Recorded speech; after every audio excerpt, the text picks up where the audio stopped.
Queria um pouco ouvir a história de como começou, né? Como você criou o produto do JBP Hub. Porque como que foi, qual foi a dor, da onde veio, enfim, essa história do empreendedor aí, como é que você chegou aí nesse produto? Legal. Bom, eu acho que assim, como todo bom empreendedor no Brasil, a gente tem que escutar muito, estar com a escutativa e conversar com toda a nossa base de relacionamento de varejo e indústria, que a gente já conhece há muito tempo. E quando a gente estava olhando para novos desafios, retail media estava surgindo muito forte, né? Depois da pandemia aí, com esses temas que a Amazon puxou, foi tema da NRF 2 anos seguidos, e a gente falou, poxa, acho que faz bastante sentido olhar para isso.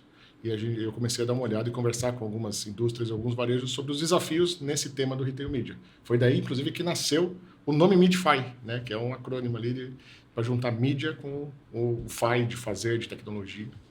E aí a gente começou a olhar isso de uma forma mais estratégica e mais ampla. E conversando com muitas redes de varejo, muitos executivos da indústria, a gente viu que tinha uma dor maior ainda que abraçava todo o desafio do retail media e do trade, que era o tema do JBP, que é onde você tem ali os planos colaborativos, os planos comerciais, né, olhados aí para um longo prazo, onde você aloca boa parte do investimento da indústria para fazer a execução de várias ações, de várias alavancas ao longo do ano, incluindo o retail media. E quando a gente foi ver historicamente, a gente tem um dado da Advantage Group que mostra que só 10% dos JBPs cumprem totalmente o plano.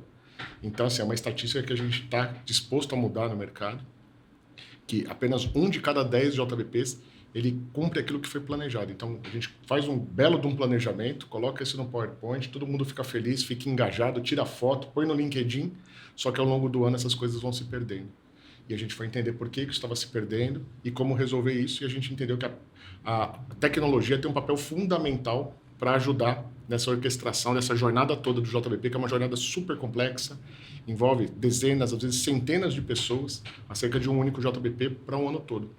Isso vai gerar milhares de tarefas que se desdobram em execução de retail media, execução do trade, execução comercial, execução logística, e a gente criou uma plataforma para organizar essa jornada toda, que nasce desde um planejamento individual. Então, o GPA, enquanto empresa, primeiro, antes de fazer um JBP com seus fornecedores, ele cria um pré-JBP, o que ele deseja de cada um dos fornecedores.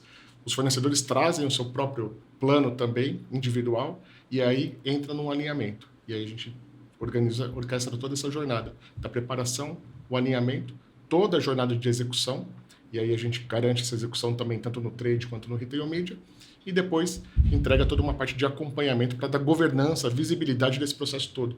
Porque além dessa questão de muitas vezes a execução se perder, uma outra queixa muito comum é eu não sei o que está acontecendo. Então se monta-se planos super elaborados, mas 3 meses depois o pessoal não sabe, não tem uma visibilidade clara ali, uma fotografia do que está indo bem e o que está indo mal. E esse foi o motivador ali, o estopim para a gente querer criar essa plataforma. A gente foi fazer um benchmark.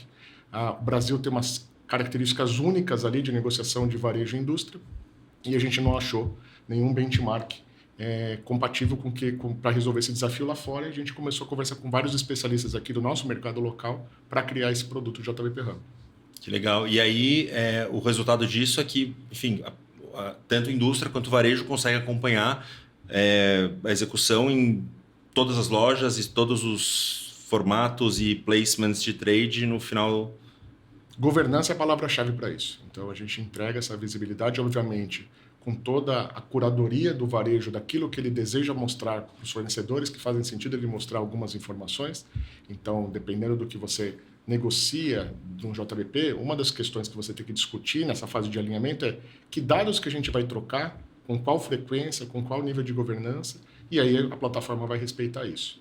Então, tem varejista, por exemplo, que hoje compartilha estoque em tempo real com seus fornecedores. Tem varejista que prefere não ter essa estratégia. Então, a plataforma ela vai respeitar essa questão, seja do ponto de vista de troca de dados, quanto de acompanhamento dessa execução, até em tempo real, se for preciso.